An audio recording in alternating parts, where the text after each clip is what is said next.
பொன்னூர் மற்றும் குண்டூர் நாடாளுமன்ற தொகுதியை சார்ந்த வாக்காளர் பொதுமக்களே, పొన్నూరు అసెంబ్లీ నియోజకవర్గం అలాగే గుంటూరు పార్లమెంటు నియోజకవర్గ సభ్యులైనటువంటి ప్రజలారా, குண்டூர் நாடாளுமன்ற தொகுதியில் விடுதலை சிறுத்தைகள் கட்சியின் சார்பிலே போட்டியிடும்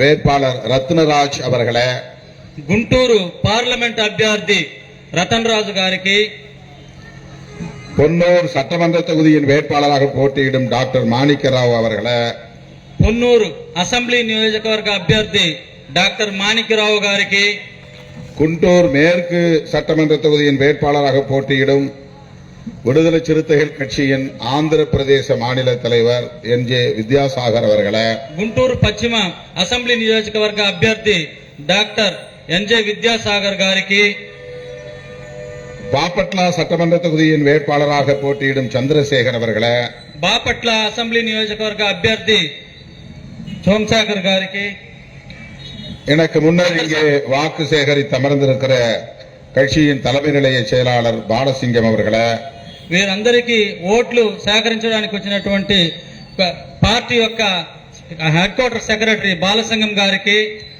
ஆந்திர பிரதேசத்தின் முன்னணி பொறுப்பாளர்களில் ஒருவர் ஜான் முத்தையா அவர்களே, ఆంధ్రప్రదేశ్ లో విసికే లీడర్ అయినటువంటి జాన్ ముత్తయ్య గారికి, வெங்கட் அவர்களே, వెంకట్ గారికి, பவன் அவர்களே, పవన్ గారికి, மதன் அவர்களே, మదన్ గారికి, ஐசக் அவர்களே, ఐజక్ గారికి, எனது உரையை தெலுங்கிலே மொழிபெயர்த்து பேசிக் கொண்டிருக்கிற வெங்கடேஷ் அவர்களே, నా యొక్క ప్రసంగాన్ని తెలుగులో అనువాదం చేస్తున్నటువంటి వెంకటేష్ గారికి, மற்றும் இந்த பகுதியை சார்ந்த வணிக பெருமக்களே, మరి ఈ పట్టణాన్ని ఉద్దేశించినటువంటి మహాజనాంగానికి உங்கள் அனைவருக்கும் என்னுடைய வணக்கத்தை தெரிவித்துக் கொள்கிறேன். మీకందరికీ వినమ్రతో నా వందనాలను తెలియజేసుకుంటూ ఉన్నాను. வருகிற 13ஆம் தேதி நடைபெறவிருக்கிற நாடாளுமன்ற பொதுத் தேர்தலில் రానున్న 13వ తేదీ జరగబోయేటువంటి ఎన్నికలలో விடுதலை சிறுத்தைகள் கட்சியின் சார்பிலே போட்டியிடும் வேட்பாளர்களுக்கு వీసీకే పార్టీ తరపున పోటీ చేస్తున్నటువంటి అభ్యర్థులకు உங்கள் ஆதரவை வழங்க வேண்டும் என்று கேட்டுக்கொள்வதற்காக நான் இங்கே வருகை தந்திருக்கிறேன். మీ యొక్క ఆదరణని చేకూర్చాలని మిమ్మల్ని వేడుకొనుట కోసం నేను ఇక్కడికి వచ్చి ఉన్నాను. இந்த தேர்தலில் வெற்றி தோல்வியை பற்றி கவலைப்படாமல் உங்கள் ஆதரவை கோரி இந்த களத்திலே நாங்கள் நிற்கிறோம். ఈ ఎన్నికల్లో విజయము ఓటమి గురించి మేము ఎలాంటి ఇబ్బంది పడకుండా మీ యొక్క ఆదరణ పొందడానికి, మీ యొక్క అంగీకారాన్ని పొందడానికి మాత్రమే మేము ఇక్కడికి వచ్చి ఉన్నాం. வெற்றி பெற முடியாது என்பது தெரியும். ஆனாலும் வெற்றி பெறுவதற்காக போட்டியிடவில்லை. உங்களின் அறிமுகம் தேவை, எங்களின் அறிமுகம் உங்களுக்கு தேவை என்பதற்காக போட்டியிடுகிறோம். విజయం సాధిస్తామని మేము పోటీలోకి రావడం లేదు. విజయం సాధించకపో దానివల్ల మేమేమి ఇబ్బంది పడడం లేదు. కానీ ఈ పార్టీ ప్రజల యొక్క ఆదరణ పొందాలి, మీ యొక్క హృదయాల్లో స్థానం దక్కించుకోవాలి. రానున్న కాలంలో మీరే వీసీకే పార్టీ సభ్యులుగా ముందుకెళ్లాలని కోరి మేము ఇక్కడికి వచ్చి ఉన్నాం. தமிழ்நாட்டை பொறுத்தவரையில் விடுதலை சிறுத்தைகள் கட்சி திராவிட முன்னேற்ற கழகத்தின் கூட்டணியில் அங்கம் வகிக்கிறது. 2 தொகுதிகளில் ஏற்கனவே வெற்றி பெற்ற ஒரு அரசியல் கட்சியாகும்.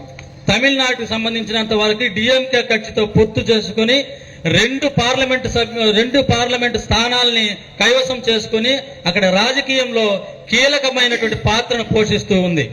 4 சட்டமன்ற உறுப்பினர்களை பெற்றிருக்கிற கட்சி, 4 ఎమ్మెల్యేలను కలిగినటువంటి పార్టీ, நூற்றுக்கணக்கான உள்ளாட்சி பிரதிநிதிகளை கொண்டிருக்கிற கட்சி, వందల సంఖ్యలో ఒక కౌన్సిలర్లు, సర్పంచులను కలిగినటువంటి పార్టీ.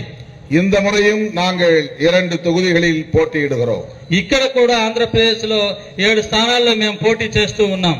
நானும் கட்சியின் பொதுச் செயலாளரும் 2 நாடாளுமன்ற தொகுதிகளில் பானை சின்னத்திலே போட்டியிட்டோம். నేను ఈయంతో పాటు జనరల్ సెక్రటరీ అయినటువంటి జనరల్ సెక్రటరీ కూడా 2 పార్లమెంటు స్థానాలకి పోటీ చేశారు. கட்டாயம் அந்த 2 தொகுதிகளிலும் நாங்கள் வெற்றி பெறுவோம் என்ற நம்பிக்கை உள்ளது. తప్పకుండా ఆ యొక్క 2 పార్లమెంటు సభ్యత్వంలో కూడా అఖండ మెజారిటీతో మేము గెలవబోతున్నాం. நாங்கள் மட்டுமல்ல, திமுக தலைமையிலான கூட்டணி 40 இடங்களிலும் வெற்றி பெறும். మేము మాత్రమే కాదు, డిఎంకేతో పొత్తు పెట్టుకుంటున్నటువంటి 40 స్థానాలను కూడా దిగ్విజయంగా మేము విజయం సాధించబోతున్నాం. தமிழ்நாட்டை பொறுத்தவரையில் பிஜேபிக்கு அங்கு இடமே இல்லை. తమిళనాడుకి సంబంధించినంత వరకు బీజేపీకి అక్కడ అడుగు పెట్టడానికి స్థానమే లేదు. ஒரு இடத்தில் கூட அவர்களால் வெற்றி பெற முடியாது. ఒకే ఒక స్థానంలో కూడా వాళ్ళు ఏమి ఓట్లు సాధించలేరు. 22 இடங்களில் அவர்கள் போட்டியிடுகிறார்கள். அதிலே பெரும்பாலான இடங்களில் அவர்கள் டெபாசிட்டை இழப்பார்கள். 22 సీట్లకు వాళ్ళు పోటీ చేస్తున్నారు. అందులో పెద్ద సంఖ్యలో సీట్లలో వాళ్ళు డిపాజిట్ ను కూడా కోల్పోయే పరిస్థితి ఉంది. திமுக கூட்டணியிலே இடம்பெற்றுள்ள காங்கிரஸ் 10 தொகுதிகளில் போட்டியிடுகிறது. திமுக కూటమితో ఉన్నటువంటి డిఎంకే కూటమితో ఉన్నటువంటి కాంగ్రెస్ 10 స్థానాల్లో పోటీ చేస్తుంది. அந்த 10 தொகுதிகளிலும் காங்கிரஸ் வெற்றி பெறுவதற்கு வாய்ப்புள்ளது. ఆ 10 స్థానాల్లో కాంగ్రెస్ ఘన విజయం సాధించడానికి అవకాశాలు ఉన్నాయి. ஆனால் ஆந்திர பிரதேசத்தினுடைய அரசியல் நிலைமை முற்றிலும் மாறாக இருக்கிறது. అయితే ఆంధ్రప్రదేశ్ యొక్క రాజకీయ పరిస్థితులు దానికి తమిళనాడుకి మరీ భిన్నంగా ఉన్నాయి. ஆந்திர பிரதேசத்தில் காங்கிரஸ் கட்சியோடு கூட்டணி வைக்க வேண்டும் என்று விடுதலை சிறுத்தைகள் கட்சி முயற்சித்தது. ఆంధ్రప్రదేశ్ లో ఉన్న రాజకీయ పార్టీలకి కాంగ్రెస్ తో పొత్తు పెట్టుకోవాలని మేము ప్రయత్నించాం. ஒரு மாதத்திற்கு முன்பு நானும் மாநில தலைவர் வித்யாசாகர் அவர்களும் ஆந்திர பிரதேச காங்கிரஸ் கமிட்டியின் தலைவர் ஷர்மிளா மேடம் அவர்களை நேரிலே சந்தித்தோம். ఒక వారానికి ముందు మన ఆంధ్రప్రదేశ్ అధ్యక్షులైనటువంటి విద్యాసాగర్ గారు, నేను కాంగ్రెస్ పిసిసి చైర్మన్ అయినటువంటి షర్మిళా గారిని కలిశాం. హైదరాబాద్లే அவருடைய இல்லத்தில் சந்தித்தோம். హైదరాబాద్ లో వారి గృహానికి వెళ్లి ఆమెని కలిశాం.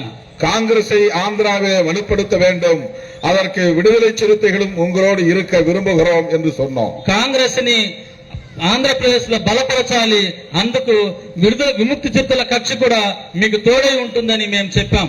கூட்டணியில் எங்களையும் இணைத்துக் கொள்ளுங்கள், எங்களுக்கு ஓரிரு இடங்கள் நாடாளுமன்றத்திலும் சட்டமன்றத்திலும் ஒதுக்குங்கள் என்று கேட்டுக்கொண்டோம். కాంగ్రెస్ కూటమిలో మేము కూడా భాగస్థులం ఉంటాము. ఆంధ్రప్రదేశ్ లో మాకు 1-2 సీట్లు కేటాయించండి, అందులో మీకు సహకరిస్తాం, మనం ఘన విజయాన్ని సాధించదామని ఆమెకు చెప్పాం. ஆனால் காங்கிரஸ் கட்சி அதை ஏற்றுக்கொள்ளவில்லை. అయినా కాంగ్రెస్ పార్టీ దాన్ని అంగీకరించలేదు. அதை பற்றி நாங்கள் கவலைப்படவில்லை. దాని గురించి మనం ఏమి బాధపడడం లేదు. நாங்கள் ஆந்திராவிலே இப்பொழுதுதான் அறிமுகமாகி இருக்கிற ஒரு அரசியல் இயக்கம். మేము ఇప్పుడిప్పుడే ఆంధ్రప్రదేశ్ లో పరిచయం అవుతున్నటువంటి పార్టీ. எனவே மக்களிடத்தில் இந்த கட்சியை அறிமுகப்படுத்த வேண்டும், ஒரு மாற்று வாய்ப்பு இருக்கிறது என்பதை எடுத்துரைக்க வேண்டும் என்பதற்காகத்தான் நாங்கள் போட்டியிடுகிறோம்.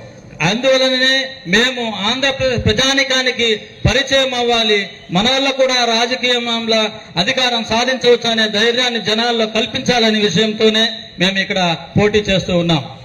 காங்கிரஸ் உள்ளிட்ட 28 கட்சிகள் ஒன்று சேர்ந்து அகில இந்திய அளவிலே இந்தியா என்கிற பெயரில் ஒரு கூட்டணியை உருவாக்கி இருக்கிறோம். కాంగ్రెస్ తో పాటు 22 పార్టీలంతా కలిసి భారతదేశంలో మహాకూటమిగా చేరి ఇండియా అనేటువంటి పేరుతో కూటమిని చేశాం. காங்கிரஸோடு 2 கம்யூனிஸ்ட் கட்சிகள் உள்ளன. కాంగ్రెస్ తో పాటు 2 కమ్యూనిస్ట్ పార్టీలు ఉన్నాయి. திமுக உள்ளது, డిఎంకే ఉంది. மம்தா பானர்ஜி அவர்களின் தலைமையிலான திரிணாமுல் காங்கிரசும் அந்த கூட்டணியிலே உள்ளது. మమతా బెనర్జీ పార్టీ అయినటువంటి తృణమూల్ కాంగ్రెస్ కూడా ఈ కూటమిలో ఉంది. ஆம் ஆத்மி கட்சி கெஜ்ரிவால் அவர்களின் கட்சியும் அந்த கூட்டணியில் உள்ளது. ఆమ్ ఆద్మీ పార్టీ కేజ్రీవాల్ పార్టీ కూడా ఈ కూటమిలో ఉంది. லல்லு பிரசாத் யாதவனுடைய கட்சி அந்த கூட்டணியிலே உள்ளது. లల్లూ ప్రసాద్ యాదవ్ యొక్క పార్టీ కూడా ఈ కూటమిలో ఉంది. முலாயம் சிங் யாதவனுடைய கட்சியும் அந்த கூட்டணியில் உள்ளது. ములాయం సింగ్ యాదవ్ యొక్క పార్టీ కూడా ఈ కూటమిలో భాగమే. அந்த கூட்டணியில் எமது விடுதலை சிறுத்தைகள் கட்சியும் இடம்பெற்றுள்ளது என்பதை நான் பதிவு செய்ய விரும்புகிறேன். అలాంటి మహాకూటమిలో మన విముక్తి చిరుతల పార్టీ కూడా ఒక అంగంగా ఉన్నదానికి మనము చాలా గర్విస్తూ ఉన్నాం. ஒட்டுமொத்தமாக அகில இந்திய அளவில 28 கட்சிகள் ஒன்று சேர்ந்து உருவாக்கி இருப்பதுதான் இந்தியா கூட்டணி. మొత్తం మీద భారతదేశం అంతటికి దాదాపు 28 పార్టీలు కలిసి మహాకూటమిగా ఏర్పడినదే ఇండియా కూటమి. அந்த 28 கட்சிகளுள் விடுதலை சிறுத்தைகள் கட்சியும் ஒன்று என்பதை பெருமையோடு சொல்ல கடமைப்பட்டிருக்கிறேன். ఆ 28 పార్టీలతో పాటు విముక్తి చిరుతల పార్టీ ఒక పార్టీ అని మీతో చెప్పడానికి నేను గర్విస్తూ ఉన్నాను. அப்படி இந்தியா கூட்டணியில் இடம்பெற்றுள்ள நாங்கள் இங்கே காங்கிரஸோடு இணைந்து பயணப்பட முடியவில்லை. ఆ ఇండియా కూటమిలో స్థానం సంపాదించినటువంటి మేము ఆంధ్రప్రదేశ్ కి సంబంధించినంత వరకు కాంగ్రెస్ తో మేము ఒక కూటమికి వెళ్ళలేకపోయే పరిస్థితి ఉంది. ஆனால் நாங்கள் போட்டியிடக்கூடிய தொகுதிகளை தவிர மிச்சமுள்ள தொகுதிகளில் కాంగ్రెస్కే ఎంగళ ఆదరవు என்பதையும் தெரிவித்துக் கொள்கிறோம். అయితే మేము ఎక్కడెక్కడైతే పోటీ చేస్తున్నామో ఆ యొక్క నియోజకవర్గాలు తప్ప మిగిలిన నియోజకవర్గాల్లో మేము మనస్ఫూర్తిగా కాంగ్రెస్ కే మా ఆదరణ తెలియజేస్తూ ఉన్నాం. ஆந்திராவில் உள்ள நாடாளுமன்ற தொகுதிகளில் ஒரே ஒரு குண்டூர் நாடாளுமன்ற தொகுதியில் மட்டும்தான் விடுதலை சிறுத்தைகள் கட்சி போட்டியிடுகிறது. ఆంధ్రప్రదేశ్ సంబంధించినంత వరకు గుంటూరు పార్లమెంటు సభ్యత్వానికి మాత్రమే మేము పార్లమెంటుకి పోటీ చేస్తూ ఉన్నాం. அதன் வேட்பாளர் தான் நம்முடைய ரத்னராஜ். இவர் இந்த பகுதியை சார்ந்தவர். பானை சின்னத்திலே போட்டியிடுகிறார். குண்டா குர்த்து చిన్నத்திலே போட்டியிடுகிறார். పార్లమెంటు సభ్యత్వానికి పోటీ ఇస్తున్నటువంటి వ్యక్తే రత్నరాజు. మన గుర్తే కుంటా గుర్తు. சட்டமன்ற தொகுதிகளை பொறுத்தவரையில் நாங்கள் 9 தொகுதிகளில் போட்டியிடுகிறோம். అసెంబ్లీ స్థానాల్లో మేము 9 అసెంబ్లీ స్థానాలకు పోటీ చేస్తూ ఉన్నాం. పడమనేరు, కుప్పం, పూతలపట్టు, శ్రీకాళహస్తి, కొండేపి, మార్కాపురం, బాపట్ల, పొన్నూర్, గుంటూరు వెస్ట్, గుంటూరు మేற்கு இந்த 9 தொகுதிகளில் மட்டும் போட்டியிடுகிறோம். ఈ 9 స్థానాల్లో మాత్రమే విసికే పార్టీ పోటీకి సిద్ధమై ఉన్నది. மிச்ச தொகுதிகளில் எங்கள் ஆதரவு காங்கிரஸ் கட்சிக்கே என்று சொல்ல கடமைப்பட்டிருக்கிறோம். మిగిలిన స్థానాలన్నీ చోట మా యొక్క ఆదరణ కాంగ్రెస్ పార్టీకి మాత్రమే. పొన్నూரில் நடைபெறும் இந்த பொதுக்கூட்டத்தின் வாயிலாக పొన్నూరులో జరుగుతున్నటువంటి ఈ బహిరంగ సభ సందర్భంగా ఆంధ్రప్రదేశ్ மக்களுக்கு நான் ஒரு வேண்டுகோள் விடுக்கிறேன். ఆంధ్రప్రదేశ్ ప్రజానికానికి నేను ఒక విన్నపాన్ని తెలియజేసుకుంటున్నాను.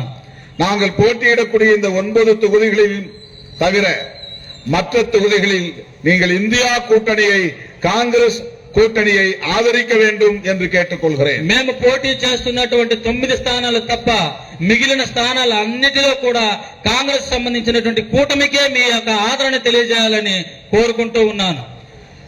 ஏன் இந்தியா கூட்டணியை ஆதரிக்க வேண்டும் என்கிற கேள்வி எழலாம். ఎందుకు మనం ఇండియా కూటమిని ఆదరించాలి అనేటువంటి ప్రశ్న మనలో మొదలవచ్చు. விடுதலை சிறுத்தைகள் கட்சி ஆந்திர பிரதேசத்தை பொறுத்தவரையில் காங்கிரஸ் கூட்டணியில் இல்லை. ஆனாலும் ஏன் காங்கிரஸ் கூட்டணியின் பிற வேட்பாளர்களுக்கு ఆదరవలిక வேண்டும் என்ற కేள்வி எழுவது ఇయల్బుదాన్. ఆంధ్రప్రదేశ్ సంబంధించినంత వరకు విముక్తి చిరుతల పార్టీ కాంగ్రెస్ తో కూటమిలో లేకపోయినప్పటికీ కూడా వీళ్ళెందుకు కాంగ్రెస్ ని మాత్రం బలపరచాలని చెప్తున్నారనేటువంటి సందేహం మీలో కలగుండొచ్చు. அதற்கு ஒரே ஒரு காரணம் தான் உள்ளது. దానికి ఒకే ఒక కారణం ఉంది. பாரதிய ஜனதா கட்சி மீண்டும் ஆட்சிக்கு வரக்கூடாது. భారతీయ జనతా పార్టీ మరొకసారి అధికారంలోకి రాకూడదు. మోడీ மீண்டும் பிரதமர் ஆகக்கூடாது. మోడీ మరొకసారి ప్రధానమంత్రి కాకూడదు. மீண்டும் மோடி பிரதமரானால் இந்த நாட்டையும் மக்களையும் ஜனநாயகத்தையும் யாராலும் காப்பாற்ற முடியாது. మళ్ళీ గాని మోడీ ప్రధానమంత్రి అయితే ఈ దేశ ప్రజలని, ఇక్కడ ఉన్నటువంటి ప్రజాస్వామ్యాన్ని ఎవ్వరూ కూడా కాపాడలేనటువంటి పరిస్థితి. கடந்த 10 ஆண்டுகளில் நாம் சந்தித்த கொடுமைகள், இடர்கள் போதும். మన గత 10 సంవత్సరాల్లో మనం అనుభవించిన వేదనలు, హింసలు ఇవన్నీ చాలు. தயவுகூர்ந்து நீங்கள் இதை மறுபரிசீலனை செய்ய வேண்டும். దయచేసి మీరు మరొక మారు జాగ్రత్తగా ఆలోచించండి. கடந்த காலங்களில் நீங்கள் பிஜேபி ஆதரித்திருக்கலாம். ஆகவே இந்த முறை அதை மறுபரிசீலனை செய்ய வேண்டும். గత ఎన్నికల్లో మీరు బీజేపీని ఆదరించి ఉండొచ్చు. అయితే ఈ ఎన్నికల్లో మాత్రం మీరు జాగ్రత్తగా ఆలోచించి బీజేపీ నుంచి బయటపడాల్సిన పరిస్థితి. கடந்த 10 ஆண்டுகளில் மோடி என்ன சாதனைகளை செய்திருக்கிறார்? గత 10 సంవత్సరాల్లో ఆయన సాధించినటువంటి సాధనలు ఏంటి? திறந்தோறும் மேடைகளில் பேசிக் கொண்டிருக்கிறார். ஒரு முறையாவது இந்த சாதனையை நான் செய்திருக்கிறேன் என்று அவரால் பட்டியல் போட முடிந்ததா? ప్రతిరోజు బహిరంగ సభల్లో మాట్లాడుతూనే ఉన్నాడు. కానీ భారతదేశానికి 10 సంవత్సరాల్లో నేను చేసిన అభివృద్ధి ఇది అని ఒక అభివృద్ధిని ఆయన చెప్పలేకపోతున్నాడు. அவர் ஆட்சிக்கு வந்த இந்த 10 ஆண்டுகளில் ஒரு சில கார்ப்பரேட் முதலாளிகள் தான் வளர்ச்சி அடைந்திருக்கிறார்கள். ఆయన అధికారంలోకి వచ్చిన 10 సంవత్సరాల్లో కొంతమంది కార్పొరేటర్లు మాత్రమే అభివృద్ధిలోకి వచ్చి ఉన్నారు. உங்களுக்கு தெரியும், இன்றைக்கு உலகத்தில் உள்ள இந்தியர்கள் அனைவருக்கும் தெரியும் అదానీ అంబానీ ఎన్கிற పెయర్களை. మీకందరికీ తెలుసు ఆ యొక్క కార్పొరేట్ వ్యవస్థలు ఏవని. భారతదేశంలో ఉన్న ప్రజలందరికీ కూడా వాళ్ళు ఎవరో తెలుసు, వాళ్ళే అదానీ అంబానీ అని. 10 ஆண்டுகளில் இவர்கள் 2 பேரும் இன்றைக்கு உலக பணக்காரர்களின் வரிசையிலே முதல் 10 இடங்களில் இடம் பிடித்திருக்கிறார்கள். ఈ 10 సంవత్సరాల్లో ప్రపంచ ధనికులలో మొదటి 10 స్థానాల్లో వీళ్ళ పేర్లు చేర్చబడి ఉన్నాయి. అదానీ என்பவர் மோடியின் நண்பர். అదానీ అనేటువంటి వ్యక్తి మోడీకి స్నేహితుడు. குஜராத் மாநிலத்தை சார்ந்தவர். గుజరాత్ రాష్ట్రానికి సంబంధించినటువంటి వారు. மோடியின் சமூகத்தை சார்ந்தவர். మోడీ యొక్క వర్గానికి సంబంధించినటువంటి వ్యక్తి. மோடி குஜராத்தின் முதலமைச்சராக இருந்தபோது, మోడీ గుజరాత్ ముఖ్యమంత్రిగా ఉన్నప్పుడు అదానీ ஒரு சாதாரண கான்ட்ராக்டர் தான். అదానీ ఒక సాధారణమైనటువంటి కాంట్రాక్టర్ మాత్రమే. அன்றைக்கு குஜராத்திலே அவர் ஒரு பணக்காரராக இருந்தார், அவ்வளவுதானே தவிர அவர் இந்திய அளவில் அறியப்பட்ட ஒருவர் அல்ல. ఆ రోజు గుజరాత్ లో ఒక ధనవంతుడిగా ఉండుండొచ్చు, కానీ భారతదేశం మొత్తానికి ఆయన ధనికుడిగా ఉండలేదు. ஆனால் இன்றைக்கு உலக அளவில் முதல் 10 பணக்காரர்களில் அவர் 4வது இடத்தை பிடித்திருக்கிறார். అయితే ఈ రోజుటికి అదానీ ప్రపంచ ధనికుల స్థానంలో మొదటి 10 స్థానంలో ఆయన ఒక పేరును రాయబడి ఉన్నది. அவர் வளர்ச்சி அடைந்ததற்கு அவருடைய உழைப்பு காரணம் என்று சொல்ல முடியாது, மோடிதான் காரணம், மோடியின் அரசுதான் காரணம். ఆయన ఇలాంటి అభివృద్ధి సాధించడానికి ఆయన శ్రమ అని మనం అనుకోలేము. దానికి మోదీదా కారణం, మోదీ పరిపాలించిన విధానమే దానికి సూచిక. ஆனால் சாதாரண மக்களுடைய நிலை என்ன? అయితే సాధారణమైనటువంటి ప్రజానిక యొక్క పరిస్థితి ఏంటి? வண்டி ஓட்டக்கூடியவர்களின் நிலை என்ன? బండ్లు తోలేటువంటి వాళ్ళ యొక్క పరిస్థితి ఏంటి? மூட்டை தூக்கக்கூடியவர்களின் நிலை என்ன? మొప్పటి తోలేటువంటి వాళ్ళ పరిస్థితి ఏంటి? மண் வெட்டக்கூடியவர்களின் நிலை என்ன? పార పని చేసేటువంటి వాళ్ళ పరిస్థితి ఏంటి? விவசாயம் செய்யக்கூடிய மக்களின் நிலை என்ன? వ్యవసాయదారుని యొక్క పరిస్థితి ఏంటి? நாம் பயன்படுத்தும் ஒவ்வொரு பொருளின் விலைவாசியும் இன்றைக்கு எந்த அளவுக்கு உயர்ந்திருக்கிறது? మనం ఉపయోగించే ప్రతి ఒక్క వస్తువు యొక్క ధర ఏ మోతాదులో పెరిగి ఉన్నదో చూడండి. இதற்கெல்லாம் மோடி அரசுதான் காரணம். వీటన్నిటికీ కూడా మోదీ యొక్క ప్రభుత్వమే కారణం. வெறும் 450 ரூபாய் ஒரு கேஸ் சிலிண்டர் இருந்தது மோடி பிரதமராவதற்கு முன்பு. మోడీ ప్రధానమంత్రి కాకముందు 450 రూపాయలు మాత్రమే ఉన్నటువంటి సిలిండర్ ధర, ஆனால் இன்றைக்கு 1200 ரூபாய் விலை உயர்ந்து விட்டது. ఈ రోజు 1200 రూపాయలకి పెంచబడి ఉన్నది. ஒரு லிட்டர் டீசல் 40-50 ரூபாய் அல்லது 60 ரூபாய் என்ற அளவில் தான் இருந்தது, இன்றைக்கு 100 ரூபாயை எட்டிவிட்டது. 1 లీటర్ డీజిల్ ధర 40 నుంచి 50 రూపాయల వరకు ఉన్నటువంటిది ఈ రోజు 100ని దాటింది. இந்த விலைவாசி உயர்வுக்கெல்லாம் மோடி தான் காரணம் என்பதை மக்கள் உணரத் தொடங்கிவிட்டார்கள். ఈ ధరల పెరుగుదలకన్నిటికి కూడా మోడీ ప్రభుత్వమే కారణం, మోడీ కారణమని ప్రజలు ఇప్పుడిప్పుడు తెలుసుకుంటున్నారు. ஜிஎஸ்டி என்கிற பெயரால் வரி விதிப்பு முறையை கொண்டு வந்து இன்றைக்கு எல்லோரையும் அவர் சுரண்டி கொண்டிருக்கிறார். జిఎస్టీ అనేటువంటి పన్నుల విధానం తీసుకొని వచ్చి ఆయన ఏ విధంగా ప్రజల నుంచి దోచుకుంటున్నాడో తెలుస్తా ఉంది. 100 ரூபாய் மதிப்புள்ள ஒரு பொருளை இன்றைக்கு நாம் வாங்கினால் கூடுதலாக 18 ரூபாய் கொடுத்து 118 ரூபாய்க்கு வாங்க வேண்டிய நிலை ஏற்பட்டிருக்கிறது. 100 రూపాయలు విలువ కలిగినటువంటి వస్తువుకి 100 రూపాయలు ఇచ్చి కొనగలిగినటువంటి వస్తువుని జిఎస్టీ పెంచడం వల్ల 118 రూపాయలకి దాన్ని కొనాల్సిన పరిస్థితికి వచ్చింది. அதிலும் ஏழை மக்கள் பாதிக்கப்படக்கூடிய வகையில் தான் இந்த வரி விதிப்பு முறை இருக்கிறது. అది పేద ప్రజలు కొనబడేటువంటి వస్తువుల మీదనే ఈ యొక్క పన్ను విధానం ఉంది. வைர நகை வாங்கக்கூடியவர்களுக்கு வைர நகைகளுக்கு இருக்கிற ஜிஎஸ்டி வெறும் 4% தான். డైమండ్లు అంటే వజ్రాలు కొనేటువంటి వాళ్ళకి వజ్రాల మీద ఆయన వేసినటువంటి పన్ను కేవలం 4% మాత్రమే. ஆனா நம்ம வீட்டு பிள்ளைகள் படிக்கிற குழந்தைகள், பள்ளி குழந்தைகள் வாங்குகிற பால்பாயின் பெண்ணுக்கு 18 ரூபாய். అయితే మన ఇంట్లో చదువుకున్నటువంటి చిన్న బిడ్డలు రాసే ఉపయోగించేటువంటి బాల్ పెన్నుకు మాత్రం 18% పన్ను పెంచారు. மோடி அரசு உயர்ந்தவர்களுக்கு, மேல் சாதிக்காரர்களுக்கு, முன்னேறியவர்களுக்கு, கார்ப்பரேட்டுகளுக்கான அரசு. మోడీ యొక్క ప్రభుత్వము ఎవరైతే ఉన్నత కులస్తులు ఉన్నారో, ఎవరైతే ధనికులై ఉన్నారో వాళ్ళకి తోడు వెళ్లి వాళ్ళ అభివృద్ధిని పెట్టడానికి, వాళ్ళకి దోచి పెట్టడానికి అయినటువంటి ప్రభుత్వమే. மோடி அரசு கார்ப்பரேட் முதலாளிகளை வளர்ப்பதற்குத்தான் பொருளாதார கொள்கைகளை வரையறுத்திருக்கிறது. మోడీ యొక్క ప్రభుత్వము కార్పొరేట్ వాళ్ళ యొక్క అభివృద్ధిని సాధించడానికి మాత్రమే భారతదేశాన్ని சிறு குறு தொழில் செய்யக்கூடியவர்கள் இன்றைக்கு நலிந்து போய் கிடக்கிறார்கள். చిన్న చిన్న పరిశ్రమలు చేసుకునేటువంటి ఇంటి ద్వారా ఇంట్లో పరిశ్రమ చేసుకునేటువంటి వారి యొక్క పరిస్థితి హీన స్థితికి దిగజారి పరిశ్రమలు మూతపడినటువంటి పరిస్థితి ఉంది. பெட்டிக்கடை போன்ற சிறு வணிகர்கள் சிறு சிறு தொழில் செய்யக்கூடியவர்கள் எல்லாம் இன்றைக்கு கார்ப்பரேட் முதலாளிகளால் பாதிக்கப்பட்டிருக்கிறார்கள். చిన్న చిన్న వ్యాపారం పెట్టుకుని తట్టా పుట్టా పెట్టుకుని చిన్న చిన్న షాపులు పెట్టుకునేటువంటి వ్యాపారస్తులు అందరూ కూడా ఈ కార్పొరేట్ సంస్థల ద్వారా వాళ్ళ యొక్క వ్యాపారాలు హీనమైపోయాయి. விவசாயம் செய்யக்கூடிய விவசாயிகளுக்கும் விவசாய கூலி தொழிலாளர்களுக்கும் எதிரான சட்டங்களை கொண்டு வந்த அரசு மோடி அரசு. వ్యవసాయదారుడికి వ్యవసాయ కూలీలకి వ్యతిరేకమైనటువంటి చట్టాలను తీసుకొచ్చినటువంటి ప్రభుత్వమే మోడీ ప్రభుత్వం. பஞ்சாப் ஹரியானா மாநிலங்களை சார்ந்த விவசாயிகள் 1.25 வருடம் தொடர்ந்து போராடியதை இந்த நாடு அறியும். పంజాబ్ హర్యానా యొక్క ప్రదేశంలో ఉన్నటువంటి రైతులు 1.25 సంవత్సరాల పాటు పోరాటం సలిపినటువంటి చరిత్రని మీరందరూ ఎరిగి ఉన్నారు. பஞ்சாப் மாநிலத்திற்கான அசெம்பிளி தேர்தல் வந்தபோது அச்சப்பட்டு மோடி அந்த சட்டங்களை திரும்ப பெற்றார். పంజాబ్ లో ఎన్నికలు వచ్చినప్పుడు రైతులకు భయపడి ఆ యొక్క చట్టాలని మళ్ళీ వాపస్ తీసుకునేటువంటి పరిస్థితి వచ్చింది. அந்த சட்டங்களை எல்லாம் திரும்ப பெற்றாலும் கூட பஞ்சாப் மாநிலத்து மக்கள் மோடிக்கு பாடம் புகட்டினார்கள். ఆ యొక్క చట్టాలని వెనక్కి తీసుకున్నప్పటికీ కూడా మోడీని వాళ్ళు అంగీకరించలేదు, వాళ్ళకి చేయకుండా పోయారు. பஞ்சாப் மாநிலத்திலே பாரதிய ஜனதா படுதோல்வியை சந்தித்தது. పంజాబ్ రాష్ట్రంలో భారతీయ జనతా పార్టీ ఓటమిని చెవి చూసింది. ஆனால் கெஜ்ரிவாலின் கட்சி ஆம் ஆத்மி ஆட்சியை கைப்பற்றியது. అయితే ఆమ్ ఆద్మీ అక్కడ ప్రభుత్వాన్ని కైవసం చేసుకున్నది. அதாவது இந்தியா முழுவதும் விவசாயிகள் இன்றைக்கு பிஜேபிக்கு எதிராக இருக்கிறார்கள், அதை மறந்துவிடக் கூடாது. అయితే భారతదేశం అంతటా ఈ రోజు వ్యవసాయదారులు వ్యవసాయ కూలీలు భారతీయ జనతా పార్టీకి వ్యతిరేకంగా ఉన్నారు. ఆ విషయాన్ని మనం మర్చిపోకూడదు. ஏற்கனவே இந்தியாவில் தொழிலாளர்களுக்கு என்று 44 சட்டங்கள் இருந்தன. అంతకు ముందే ఇక్కడ ఉన్నటువంటి కార్మికులకి 44 చట్టాలు ఉండేవి.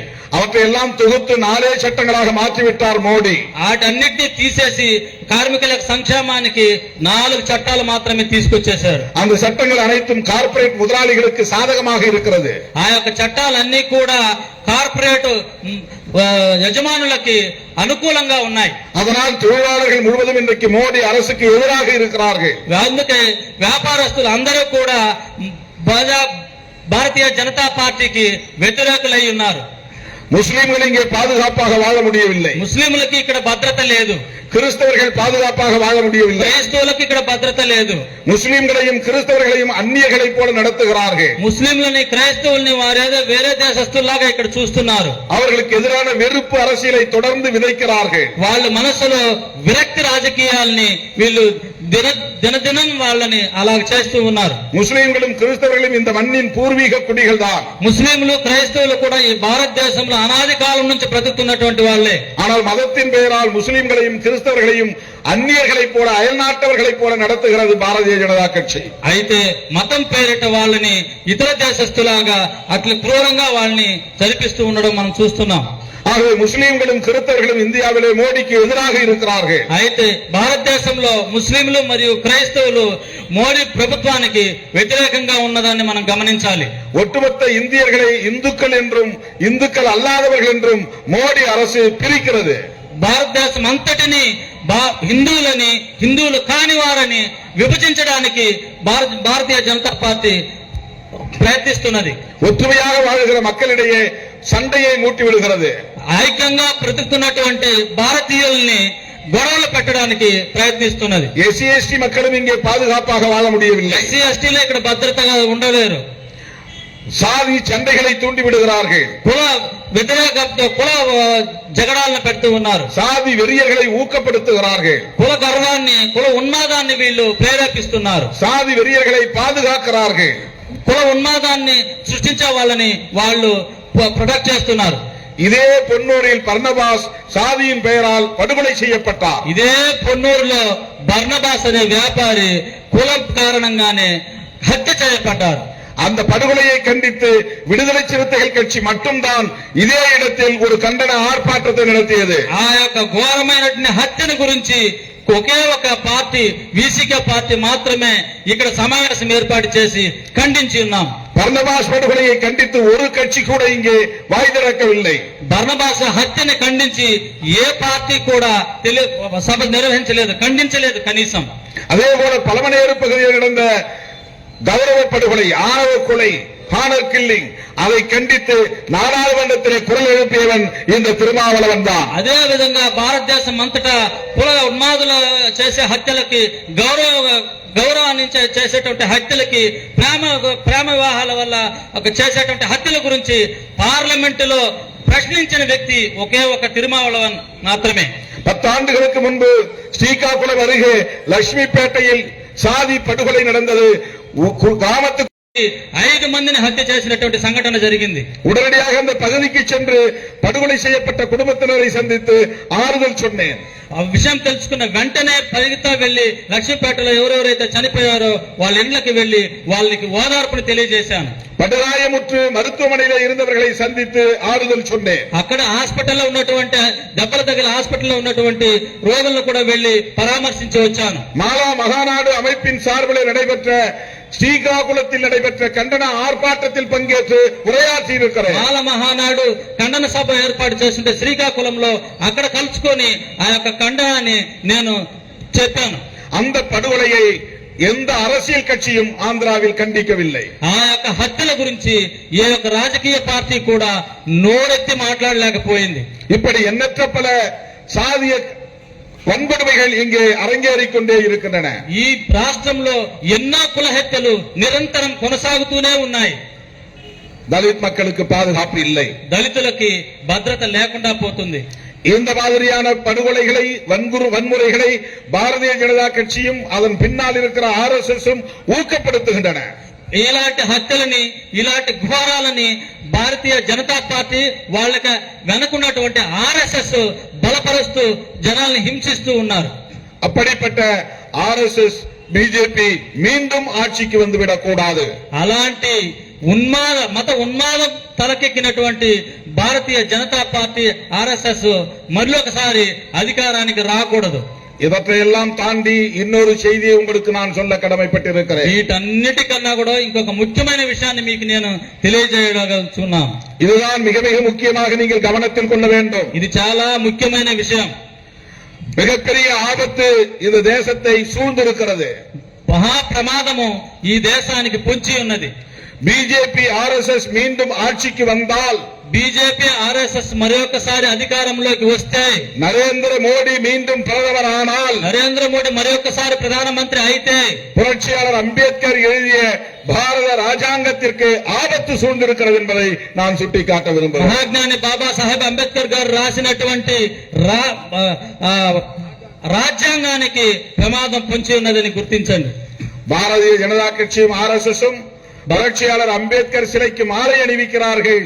ஆனால் அவர் எழுதிய சட்டத்தை அழிக்க பார்க்கிறார்கள். భారతీయ జనతా పార్టీ అలాగే RSS వాళ్ళు బాబాసాహెబ్ అంబేద్కర్ యొక్క విగ్రహానికి పూలమాలలు వేస్తారు, కానీ ఆయన రాసిన రాజ్యాంగాన్ని తుడిచివేయాలని ప్రయత్నిస్తున్నారు. அதற்கு காரணம் என்னவென்றால், దానికి కారణం ఏంటంటే அந்த பாரத ராஜாங்கம் தான் நமக்கு இடஒதுக்கீட்டை தருகிறது. ఆ భారత రాజ్యాంగమే మనకి రిజర్వేషన్లను కల్పించి ఉన్నది. சமூக நீதி என்கிற கோட்பாட்டை தருகிறது. సామాజిక న్యాయం అనే సిద్ధాంతాన్ని మనకు బోధిస్తుంది. சமத்துவத்தை போதிக்கிறது. సమానత్వాన్ని మనకి బోధిస్తా ఉంది. சகோதரத்துவத்தை போதிக்கிறது. సహోదరత్వాన్ని బోధిస్తా ఉంది. ஒவ்வொரு குடிமகனுக்குமான சுதந்திரத்தை வலியுறுத்துகிறது. ఒక్కొక్క పౌరుడికి ఉన్నటువంటి హక్కులను గురించి మాట్లాడుతూ ఉంది. இது தீவிரமாக நடைமுறைப்படுத்தப்பட்டால் இவ்வளவு காலமாக இருந்த இந்த சாதிய கட்டமைப்பு தகர்ந்துவிடும் என்று அவர்கள் அச்சப்படுகிறார்கள். ఈ రాజ్యాంగం పూర్తిగా అమలు చేయబడితే ఇంతవరకు ఉన్నటువంటి కుల వ్యవస్థ పూర్తిగా నశించిపోతుందని వాళ్ళు భయపడుతున్నారు. அதனால் RSS உள்ளிட்ட சங்க பரிவார அமைப்புகள் பாரத ராஜாங்கத்தை அழித்துவிட வேண்டும் என்று மறைமுகமாக திட்டமிட்டு செயல்பட்டு வருகிறார்கள். అందుకే RSS దాంతో పాటు కూడినటువంటి సంఘ పరివార శక్తులు అన్ని కూడా భారత రాజ్యాంగాన్ని తుడిచిపెట్టేయాలని ప్రయత్నిస్తూ ఉన్నారు. இடஒதுக்கீடு இருப்பதால் தான் SC/ST மக்கள் படித்து மேலே வருகிறார்கள். రిజర్వేషన్లు ఉండడం బట్టే కొద్దో గొప్ప మాలా మాదిగలు SC/ST BCలు కొంచెం చదువుకొని ఉద్యోగాలు సంపాదించుకుంటూ ఉన్నారు. இடஒதுக்கீடு இருப்பதால் தான் ஓபிசி மக்களும் மேலே வருகிறார்கள். రిజర్వేషన్లు ఉండబట్టే ఓబీసీ ప్రజలు కూడా కొంచెం పైకి అభివృద్ధి చెందుకుంటూ వస్తున్నారు. இதனால் 2000 ஆண்டுகளாக கட்டி காப்பாற்றப்பட்ட சமூக ஒழுங்கு சிதைகிறது, அழிகிறது என்ற கவலை அவர்களுக்கு மேலோங்கி இருக்கிறது. దీని వలన 2000 సంవత్సరాలుగా పేదరికంలో ఉన్నటువంటి వాళ్ళ పరిస్థితులు, వాళ్ళకి దాసోహంగా ఉన్నటువంటి వాళ్ళు అభివృద్ధిలోకి వచ్చేస్తున్నారు. ఆ వ్యవస్థ మొత్తం, వాళ్ళు అనుకున్న వ్యవస్థ మొత్తం ధ్వంసమైపోతుందని వాళ్ళు బాధపడుతున్నారు. 1992 நடந்த சம்பவம் ஒன்றை சொல்ல கடமைப்பட்டிருக்கிறேன். 1992లో జరిగిన సంఘటన గురించి మీకు నేను చెప్పాలనుకుంటున్నాను. విపి సింగ్ பிரதமராக இருந்தது உங்களுக்கு தெரியும். విపి సింగ్ ప్రధానమంత్రిగా ఉన్న రోజులు మీకు తెలుసు. அவர் கூட முன்னேறிய சாதியை சார்ந்தவர் தான். ఆయన కూడా అగ్రకులానికి సంబంధించినటువంటి వాడే. ராஜ பரம்பரையில் பிறந்தவர் தான். రాజవంశంలో పుట్టినటువంటి వాడే. ஆனாலும் அவரிடத்திலே சமூக நீதி சிந்தனை இருந்தது. అయితే ఆయన యొక్క మెదడులో సాంఘిక న్యాయం అనే సిద్ధాంతం ఉండింది. அவர் பிரதமராக இருந்தபோது அவருக்கு இடதுகரமாகவும் வலதுகரமாகவும் இருந்தவர் అంబేద్కర్ இயக்க தலைவர் ராம்விலாஸ் பாஸ்வான். ఆయన ప్రధానమంత్రిగా ఉన్నప్పుడు ఆయనకు కుడి ఎడమ భుజాలుగా ఉన్నటువంటి అంబేద్కర్ ఇష్ట అయినటువంటి రామ్ విలాస్ పాస్వాన్. அன்றைக்கு அவர்கள் 2 பேரும் சேர்ந்து ஒரு ముఖ్యమైన முடிவை எடுத்தார்கள். ఆ రోజు వాళ్ళిద్దరూ కలిసి భారతదేశ దళితుల ప్రజల గురించి ఒక ముఖ్యమైనటువంటి నిర్ణయాన్ని తీసుకున్నారు. அன்றைக்கு விபி சிங் ஆட்சிக்கு பிஜேபி ஆதரவு தந்து கொண்டிருந்தது. ఆ రోజు విపి సింగ్ ప్రభుత్వానికి బీజేపీ మద్దతు పలుకుతా ఉంది. அப்போது பிஜேபியின் தலைவராக எல்கே அத்வானி இருந்தார். అప్పుడు బీజేపీ అధ్యక్షులుగా ఎల్కే అద్వానీ గారు ఉన్నారు. அப்படிப்பட்ட நேரத்திலே துணிச்சலாக அந்த முடிவை எடுத்தார் விபி சிங். అలాంటి సందర్భంలోనే చాలా ధైర్యంగా ఆ యొక్క నిర్ణయాన్ని తీసుకున్నారు విపి సింగ్ గారు. அது வேறொன்றும் இல்லை, అది వేరేం కాదు. பிபி மண்டல் யாதவ் பரிந்துரையை நடைமுறைப்படுத்தினார். அதுதான் அந்த துணிச்சலான முடிவு. బిపి మండల్ కమిషన్ ఇచ్చినటువంటి రిజర్వేషన్, బీసీలకు రిజర్వేషన్ ని ఆయన అమల్లోకి తీసుకొని వచ్చారు. ஓபிசி மக்களுக்கு 27.5% இடஒதுக்கீடு நடைமுறைப்படுத்தப்படும் என்ற முடிவை விபி சிங் எடுத்தார். దాని ద్వారానే ఓబీసీ ప్రజ అయినటువంటి వాళ్ళకి 27% రిజర్వేషన్లు కల్పించాలని ఆయన దృఢంగా ఆ రోజు నిర్ణయించుకున్నాడు. இதை சகித்துக் கொள்ள முடியாத பிஜேபி அன்றைக்கு விபி சிங்குக்கு தந்த ஆதரவை திரும்ப பெற்றுக் கொண்டது. దీన్ని సహించలేనటువంటి బీజేపీ ఆ రోజు మద్దతు ఇచ్చినటువంటి విపి సింగ్ ప్రభుత్వానికి వెంటనే ఆ మద్దతుని విరమించుకున్నారు. விபி சிங் ஆட்சியை கவிழ்த்தார்கள். విపి సింగ్ యొక్క ప్రభుత్వాన్ని కూల్చేశారు. எல்கே அத்வானி ஆத்திரப்பட்டார். ఎల్కే అద్వానీ ఆవేశపడ్డారు. அதை எதிர்த்து பெரிய பேரணியை ரத யாத்திரையை நடத்தினார். దాన్ని వ్యతిరేకించి ఒక గొప్ప రథయాత్రనే జరిపారు. எஸ்சி எஸ்டிக்கு இடஒதுக்கீடு கொடுத்ததற்காக அந்த எதிர்ப்பு இல்லை. ఎస్సీ ఎస్టీలకు రిజర్వేషన్లు ఇచ్చారని కాదు ఆ యొక్క వ్యతిరేకత. ஓபிசிக்கு இடஒதுக்கீடு கொடுத்ததற்காகவே பிஜேபி ஆர்எஸ்எஸ் ஆத்திரப்பட்டது. ఓబీసీలకు రిజర్వేషన్ ఇవ్వడం కారణంగానే ఆ రోజు వాళ్ళు అంత ఆవేశంగా ఆ రథయాత్రను జరపడం జరిగింది. ஆகவே பிஜேபி ஆர்எஸ்எஸ் ஆகிய அமைப்புகளின் நோக்கம் இடஒதுக்கீடு இருக்கக்கூடாது, ஓபிசி மக்கள் வலுப்பெற்றுவிடக் கூடாது என்பதுதான். அதை புரிந்து கொள்ள வேண்டும். అందువలనే ఓబీసీ ప్రజల యొక్క రిజర్వేషన్ ఉంటే వాళ్ళు బలం పుంజుకుంటారు, ఆర్థికంగా అభివృద్ధి చెందుతారు. అది కూడదు అనేది వాళ్ళ యొక్క ఉద్దేశం. ஆனால் ஓபிசி மக்களை ஏமாற்றுவதற்காக நீயும் இந்து நானும் இந்து என்று இந்துத்துவ கோஷத்தை எழுப்புகிறார்கள். అందుకే ఓబీసీ ప్రజల్ని ఏమార్చడంతోనే మతాన్ని చెప్పి నువ్వు హిందువు నేను హిందువు అని వాళ్ళని హిందూ పేరు చెప్పి ఏమార్చి అధికారంలోకి రావడానికి చూస్తున్నారు. அதை ஓபிசி மக்கள் புரிந்து கொண்டதாக தெரியவில்லை. దాన్ని ఓబీసీ ప్రజలు అర్థం చేసుకున్నట్టు తెలియడం లేదు. இப்படிப்பட்ட ஒரு ஆபத்தான நிலையில் தான் நாம் இன்றைக்கு இருக்கிறோம். అలాంటి ప్రమాదకరమైనటువంటి పరిస్థితిలోనే మనం ఉన్నాం ఇప్పుడు.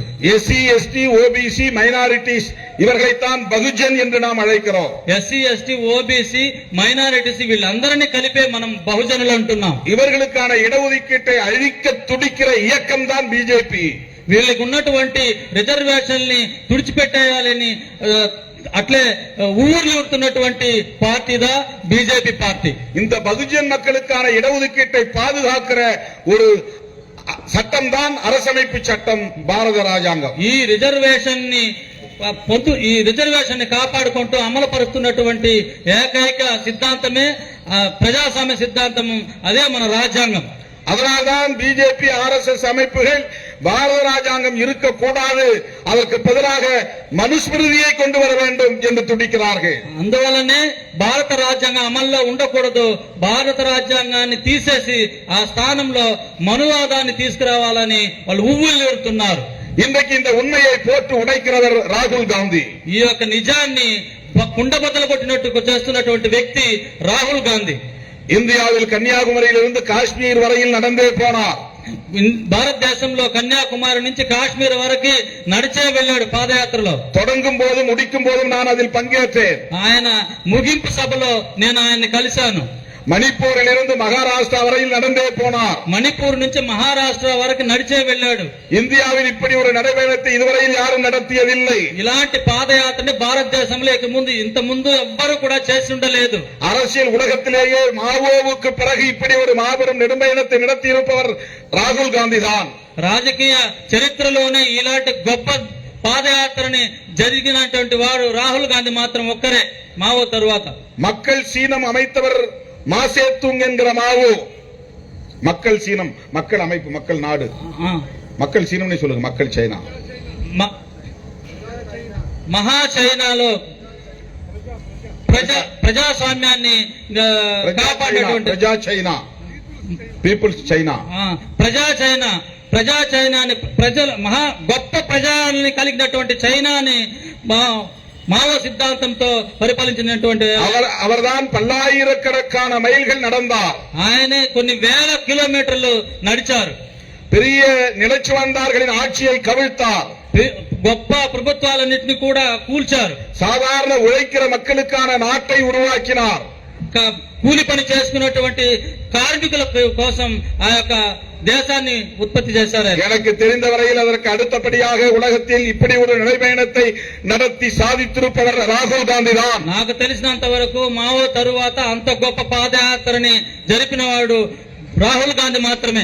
எதற்காக நடந்தார்? దేనికోసం ఆయన నడిచారు? కాంగ్రెసை ఆட்சியில் అమర్த்துங்கள் என்று அவர் சொல்லவில்லை. కాంగ్రెస్ ని అధికారంలోకి తీసుకురండి అని ఆయన చెప్పడం లేదు. என்னை பிரதமராக்குங்கள் என்று அவர் சொல்லவில்லை. ప్రధానమంత్రి చేయండి అని ఆయన చెప్పడం లేదు. మోడీ ఆட்சியை தூக்கி எறியுங்கள் என்று சொன்னார். మోడీ ప్రభుత్వాన్ని తీసిపడేయండి, కూల్చేయండి అని ఆయన చెప్తున్నారు. மீண்டும் மோடி ஆட்சிக்கு வந்துவிடக் கூடாது என்று நடந்தார். మరొకసారి మోడీ అధికారంలోకి రాకూడదని ఆయన చెప్తున్నారు. అంబేద్కర్ எழுதிய அரசமைப்பு சட்டத்தை பாதுகாக்க வேண்டும் என்று நடந்தார். అంబేద్కర్ రాసినటువంటి రాజ్యాంగాన్ని మీరు ప్రొటెక్ట్ చేయండి అని ఆయన చెప్తున్నారు. சமூக நீதி என்கிற இடஒதுக்கீட்டை பாதுகாக்க நடந்தார். సాంఘిక న్యాయాన్ని, రిజర్వేషన్ ని రక్షించడం కోసం ఆయన నడిచారు. ராகுல் காந்தி ஷெட்யூல் காஸ்ட் சமூகத்தை சார்ந்தவர் இல்லை. రాహుల్ గాంధీ ఏమి ఎస్సీ కాదు. ராகுல் காந்தி அம்பேத்கர் இயக்கத்தை சார்ந்த தலைவர் இல்லை.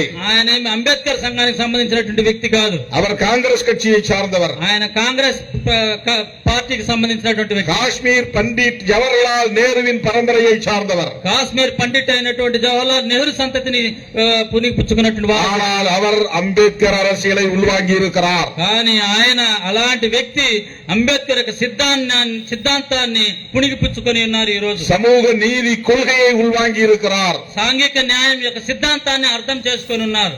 ஆகவே அவரும் சொல்லுகிறார், மோடி ஆட்சிக்கு வந்தால் பாரத ராஜாங்கம் இருக்காது என்று கவலைப்படுகிறார். అందువల్లనే రాహుల్ గాంధీ కూడా చెప్తున్నారు, మోడీ ప్రభుత్వం మరి ఒకసారి వస్తే రాజ్యాంగం ఉండదు అని ఆయన చెప్తున్నారు. மோடி மீண்டும் ஆட்சிக்கு வந்தால் இடஒதுக்கீடு இருக்காது என்று கவலைப்படுகிறார். మోడీ మళ్లీ ప్రభుత్వాన్ని అధికారంలోకి వస్తే రిజర్వేషన్లు ఉండవు అని ఆయన బాధపడుతున్నాడు. ஊர் ஊராய் போய் அதை சொல்லிக்கொண்டே இருக்கிறார். ఊరూరికి వెళ్లి ఆయన ఈ విషయాల్ని తెలియజేస్తూనే ఉన్నారు. அதனால் அச்சப்பட்ட அமித்ஷாவும் மோடியும் இப்போது உணர ஆரம்பித்திருக்கிறார்கள். ఆయన వల్ల భయపడుతున్నటువంటి మోడీ, అమిత్ షా వీళ్ళందరూ కూడా ఇప్పుడు భయపడుతూ ఉన్నారు ఆయనకి. அரசமைப்பு சட்டத்தில் நாங்கள் கை வைக்க மாட்டோம் என்று ఉణరుகிறார்கள். రాహుల్ గాంధీ ఇలా చెప్పడాన్ని బట్టి భయపడిన వాళ్ళు మేము రాజ్యాంగాన్ని ఏమి చేయబెట్టము అని ప్రకటిస్తున్నారు. இடஒதுக்கீட்டை ஒழிக்க மாட்டோம் என்று சொல்லுகிறார்கள். రిజర్వేషన్ లో చేపెట్టమని చెప్తున్నారు. இது தற்காலிகமாக மக்களை ஏமாற்றுவதற்கான முயற்சி. ఇది పూర్తిగా ప్రజల్ని నమ్మించి మోసం చేసేటువంటి ప్రయత్నం. மீண்டும் மோடி ஆட்சிக்கு வந்தால், మరొకసారి మోడీ ప్రభుత్వం వస్తే இந்தியாவில் தேர்தலே நடக்காது. భారతదేశంలో ఎన్నికల ప్రక్రియ ఉండదు. ஒரே நாடு ஒரே கட்சி, ఒకే దేశం ఒకే పార్టీ, ஒரே நாடு ஒரே ஆட்சி, ఒకే దేశం ఒకే పరిపాలన. மாநிலங்களில் தனித்தனி கட்சிகள் ஆட்சி செய்யக்கூடாது. రాష్ట్రంలో వేరే పార్టీలు అధికారంలోకి వచ్చే పరిస్థితి ఉండదు. டெல்லியிலும் பிஜேபி ஆள வேண்டும், ஆந்திராவிலும் பிஜேபி ஆள வேண்டும். ఢిల్లీలో బీజేపీ ఉంటుంది, ఆంధ్రప్రదేశ్ లోని బీజేపీ అధికారంలో ఉంటుంది. டெல்லியிலும் பிஜேபி ஆள வேண்டும், தெலுங்கானாவிலும் பிஜேபி ஆள வேண்டும். ఢిల్లీలోనూ బీజేపీ అధికారంలో ఉంటుంది, తెలంగాణలోనూ బీజేపీ అధికారంలో ఉంటుంది. இதுதான் அவர்களின் திட்டம். ఇదే వాళ్ళ యొక్క ఆలోచన. ஒரே நாடு ஒரே மதம், ఒకే దేశం ఒకే మతం. முஸ்லீம்கள் இங்கே இருக்கக்கூடாது, ముస్లింలు ఉండడానికి వీలు లేదు. கிறிஸ்தவ மதம் இருக்கக்கூடாது, క్రైస్తవులు ఉండడానికి వీలు లేదు. புத்த மதம் இருக்கக்கூடாது. బుద్ధులు ఉండడానికి వీలు లేదు. அப்படியே இருந்தாலும் அவர்களுக்கு ஓட்டுரிமை கூடாது. ఒకవేళ అలా ఉండగలిగితే వాళ్ళకి ఓట్లు వేసే హక్కు ఉండదు. ஒரே நாடு ஒரே மதம் தான், ఒకే దేశం ఒకే మతమే, ஒரே நாடு ஒரே கலாச்சாரம். ఒకే దేశం ఒకే కళాచారం మాత్రమే. RSS என்ன சொல்லுகிறதோ அப்படித்தான் எல்லோரும் வாழ வேண்டும். ఆర్ఎస్ఎస్ ఏమైతే చెప్తుందో అలాగే ఈ దేశ ప్రజలు బ్రతకాల్సిన పరిస్థితి. மாட்டுக்கறி யாரும் சாப்பிடக்கூடாது. గొడ్డు కూర ఎవరు తినడానికి కుదరదు. இப்படியெல்லாம் மீண்டும் மோடி ஆட்சிக்கு வந்தால் இங்கே நடக்க போகிறது. ఈ విషయాలన్నీ మరొక మారు మోడీ అధికారంలోకి వస్తే జరుగుతాయి. மோடியே இந்த நாட்டின் அதிபராகக்கூடிய நிலை உருவாகிவிடும். మోడీ ఈ దేశానికి ఆధిపత్యం చెలాయించే వ్యక్తిగా అయిపోతాడు. பிரதமர் என்கிற பதவி இருக்காது. ஜனாதிபதி ஒருவர்தான் அமெரிக்காவிலே ஆட்சி செய்வதைப் போல இந்தியாவிலே ஆட்சி நிர்வாகத்தை கொண்டு வருவதற்கு பிஜேபி முயலுகிறது. ప్రధానమంత్రి లాంటి వ్యవస్థలు ఉండదు. ప్రెసిడెంట్ వ్యవస్థ, అధ్యక్ష వ్యవస్థ మాత్రమే ఈ భారతదేశంలో ఉంటుంది. ఆ అధ్యక్ష మోడీ మాత్రమే ఉంటాడు. இது வெறும் கற்பனை அல்ல, ఇది ఏమి కల కాదు. இது என்னுடைய யூகம் இல்லை, ఇది నేను ఆలోచించినటువంటి ఆలోచన కాదు. இதுதான் உண்மை, ఇది నిజం, సత్యం. ஆகவே பிஜேபி மீண்டும் ஆட்சிக்கு வரக்கூடாது என்பதுதான் உங்களிடத்தில் நாம் விடுக்கிற வேண்டுகோள். అందువలనే బీజేపీ మరి ఒక మారు అధికారంలోకి రాకూడదని మిమ్మల్ని కోరుకుంటున్నటువంటి విన్నపం. இதெல்லாம் பிஜேபியோடு கூட்டணி வைத்திருக்கிற சந்திரபாபு நாயுடு அவர்களுக்கு தெரியாதா? ఇవన్నీ బీజేపీతో కూటమి కట్టినటువంటి చంద్రబాబు నాయుడుకి తెలియదా? இதெல்லாம் பிஜேபியோடு கூட்டணி வைத்திருக்கிற பவன் கல்யாணுக்கு தெரியாதா? ఇదంతా పవన్ కళ్యాణ్ గారికి తెలియదా? தெரியும், తెలుసు. ஆனாலும் அவர்கள் சாதாரண மக்களை பற்றி கவலைப்படவில்லை. అయితే వాళ్ళు సాధారణమైనటువంటి జనాల గురించి బాధపడటం లేదు. பிஜேபிக்கு ஆட்சிக்கு வந்தால் நாங்கள் வரவேற்போம் என்கிற நிலைப்பாட்டில் தான் இன்றைக்கு ஜெகன்மோகன் ரெட்டியும் இருக்கிறார். బీజేపీ అధికారంలోకి వస్తే నేను స్వాగతిస్తాననే పరిస్థితిలోనే జగన్మోహన్ రెడ్డి కూడా ఉన్నాడు. ஒய்எஸ்ஆர் கட்சி தனியே நிற்கிறது. వైఎస్ఆర్ పార్టీ సపరేట్ గానే పోటీ చేస్తా ఉంది. பிஜேபியோடு சேரவில்லை, బీజేపీతో కలవలేదు. ஆனால் அவர்கள் பிஜேபிக்கு எதிரி இல்லை. అయితే ఆయన బీజేపీకి ఎదురు అయితే కాదు. நாளைக்கு பிஜேபி ஆட்சிக்கு வந்தால் இவர்களும் அவர்களுக்கு சப்போர்ட் செய்வார்கள். రేపు బీజేపీ అధికారంలోకి వస్తే వైఎస్ఆర్సీపీ కూడా వాళ్ళకి మద్దతు ఇస్తుంది. ஆக டிடிபி கட்சிக்கும் சரி, ஒய்எஸ்ஆர்சிபி கட்சிக்கும் சரி, இடஒதுக்கீட்டை பற்றியோ அரசாங்க சட்டத்தை பற்றியோ பாரத ராஜாங்கத்தை பற்றியோ கவலை இல்லை. టీడీపీకి అయితే ఏమి, వైఎస్ఆర్సీపీకి అయితే ఏమి, ఇక్కడ ఉన్నటువంటి ప్రజానీకాన్ని గురించి, ప్రజాస్వామ్యం గురించి, రాజ్యాంగం గురించి వాళ్ళకేమి ఇబ్బందులు అయితే లేవు. அப்படி கவலை இருந்திருந்தால் அவர்கள் இந்தியா கூட்டணியிலே சேர்ந்திருக்க வேண்டும். అలాంటి సామాన్య జనాల గురించి, సంక్షేమం గురించి ఆలోచించే వ్యక్తులైతే వాళ్ళు ఇండియా కూటమిలో చేరి ఉంటారు. பார்ப்பன சமூகத்தை பிறந்தவராக இருந்தாலும் மம்தா பானர்ஜி துணிச்சலாக பிஜேபியை எதிர்க்கிறார். బ్రాహ్మణ కుటుంబంలో పుట్టిన కానీ మమతా బెనర్జీ ఈ రోజు బీజేపీని వ్యతిరేకిస్తున్నారు. அதே போல ஒரு முன்னேறிய சாதியை சார்ந்தவர் தான் கெஜ்ரிவால், அவரும் இன்றைக்கு பிஜேபியை எதிர்க்கிறார். ఒక అగ్రవర్ణానికి సంబంధించినటువంటి కేజ్రీవాల్ ఈ రోజు బీజేపీని వ్యతిరేకిస్తున్నారు. அவர்களுக்குள்ள துணிச்சல் ஏன் இங்கே டிடிபிக்கும் ஒய்எஸ்ஆர்சிபிக்கும் இல்லை? వాళ్ళకున్నటువంటి ధైర్యం, వాళ్ళకున్నటువంటి సంఘ సంస్థ వీళ్ళకి ఎందుకు ఇక్కడ లేకపోతుంది? காங்கிரஸ் வந்தாலும் ஆதரிப்போம், பிஜேபி வந்தாலும் ஆதரிப்போம் என்கிற நிலையில் அவர்கள் இருக்கிறார்கள். కాంగ్రెస్ వచ్చినా పర్లేదు, బీజేపీ వచ్చినా పర్లేదు, మనం వాళ్ళకి మద్దతు ఇస్తామనే పరిస్థితిలో ఆంధ్రాలో ఉన్న నాయకులు ఉన్నారు. பிஜேபி ஆட்சிக்கு வந்தால் இடஒதுக்கீடு இல்லாமல் போனாலும் அவர்களுக்கு அதை பற்றி கவலை இல்லை. బీజేపీ అధికారంలోకి వచ్చి రిజర్వేషన్లు తీసేస్తే కూడా దాని గురించి వాళ్ళకేమీ బాధ లేదు. இதெல்லாம் தயவு செய்து கவனத்திலே கொள்ள வேண்டும். ఇవన్నీ కూడా మీరందరూ చాలా జాగ్రత్తగా గమనించాలి. இதை பேசுவதற்காகத்தான் நாங்கள் தேர்தலில் இருக்கிறோம். దీన్ని మాట్లాడడం కోసమే మేము ఎన్నికల్లో పోటీ చేస్తూ ఉన్నాం. இதை உங்களுக்கு சொல்லுவதற்காகத்தான் நாங்கள் தேர்தலில் இருக்கிறோம். ఈ విషయాలన్నీ మీకు తెలియజేయడం కోసమే మేము ఎన్నికల్లో పోటీ చేస్తున్నాం. எங்களையும் ஒரு அரசியல் சக்தியாக நீங்கள் ஏற்க வேண்டும் என்று கேட்டுக்கொள்கிறோம். మా పార్టీని కూడా ఒక రాజకీయ శక్తిగా మీరు అంగీకరించాలని కోరుకుంటున్నాం. ஆந்திராவிலே இருக்கிற ஏறத்தாழ 23% SC/ST மக்களின் பிரச்சனைகளை பேசுகிற ஒரு முதல் இயக்கமாக விடுதலை சிறுத்தைகள் கட்சி இன்றைக்கு இருக்கிறது. ఆంధ్రప్రదేశ్ లో ఉన్నటువంటి దాదాపు 23% ఉన్న దళితుల యొక్క సమస్యల గురించి మాట్లాడే పార్టీగా ఈ విడుదల సిద్ధుల కక్షి ఉంది. முஸ்லிம்கள் கிறிஸ்தவர்கள் என்கிற 5% மக்களுக்காகவும் குரல் கொடுக்கிற இயக்கம் விடுதலை சிறுத்தைகள் கட்சி. అయినటువంటి 5% ప్రజల కోసం మాట్లాడేటువంటి పార్టీగా వీసీకే పార్టీ ఉంది. அதே போல OBC சமூகமாக இருக்கிற அனைவருக்கும் இடஒதுக்கீட்டுக்காக குரல் கொடுக்கிற இயக்கம் VCK. ఓబీసీలకు ఉన్నటువంటి రిజర్వేషన్లు కాపాడడం కోసం మాట్లాడే పార్టీగా వీసీకే పార్టీ ఈ రోజు ఉంది. எனவே விடுதலை சிறுத்தைகள் கட்சியை ஆதரிக்க வேண்டும்.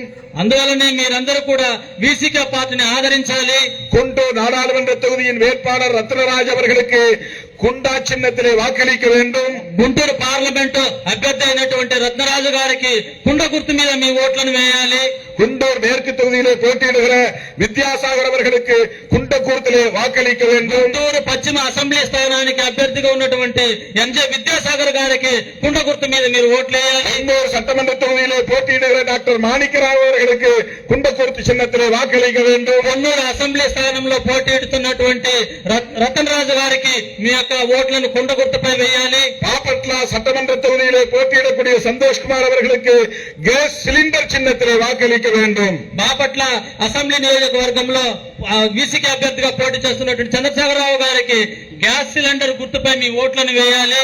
நாங்கள் வெற்றி பெறுவதற்காக போட்டியிடவில்லை. మేము గెలవడం కోసం పోటీ పడడం లేదు. நம்முடைய எதிரிகள் யார் என்று அடையாளப்படுத்துவதற்காக போட்டியிடுகிறோம். మన యొక్క శత్రువులు ఎవరో గుర్తించడం కోసం మేము పోటీలో దిగుతున్నాం. நாங்கள் வெற்றி பெறுவதற்காக போட்டியிடவில்லை. మేము గెలుపొందడం కోసం ఈ పోటీలో దిగలేదు. உங்களுக்கு எங்களை அறிமுகப்படுத்துவதற்காக போட்டியிடுகிறோம். మీకు మమ్మల్ని పరిచయం చేసుకోవడం కోసం పోటీ చేస్తున్నాం. நாங்கள் வெற்றி பெறுவதற்காக போட்டியிடவில்லை. మేము గెలుపొందడం కోసం పోటీ చేయడం లేదు. உங்களுக்கு ஒரு மாற்று வாய்ப்பு இருக்கிறது, மாற்றி ஓட்டு போடுங்கள் என்று சொல்லுவதற்காக போட்டியிடுகிறோம். మీ యొక్క గొప్ప మార్పును సంతరించుకుంటారు, రాజకీయంగా మీరు మార్పును సంతరించుకోండి అని చెప్పడం కోసం పోటీ చేస్తున్నాం. எனவே எங்கள் வேட்பாளர்களை ஆதரியுங்கள். అందువలనే మా యొక్క అభ్యర్థులు అందరినీ మీరు ఆదరించాలని பானை சின்னத்திலும் கேஸ் சிலிண்டர் சின்னத்திலும் வாக்களியுங்கள் என்று கேட்டு முடிக்கிறேன். நன்றி, வணக்கம். కుండ గుర్తు మీద అలాగే గ్యాస్ సిలిండర్ గుర్తు మీద మీ అమూల్యమైన వేచి వాళ్ళని గెలిపించవలసిందిగా కోరుకుంటూ ఉన్నాను. நமது சின்னம் మన గుర్తు మన గుర్తు కుండ గుర్తు మన గుర్తు కుండ గుర్తు మన గుర్తు కుండ గుర్తు మన గుర్తు కుండ గుర్తు మన గుర్తు కుండ గుర్తు మన గుర్తు కుండ గుర్తు మన ఓటు మన ఓటు మన ఓటు గుండ గుర్తికే మన పార్టీ వీసీకే మన పార్టీ వీసీకే మన పార్టీ వీసీకే మన ఓటు గుండ గుర్తు మన ఓటు గ్యాస్ సిలిండర్ మన గుర్తు గుండ గుర్తు మన పార్టీ వీసీకే మన రాజ్యం మనకే మనకే మన పార్టీ మన పార్టీ మన పార్టీ మన రాజ్యం మన రాజ్యం మన రాజ్యం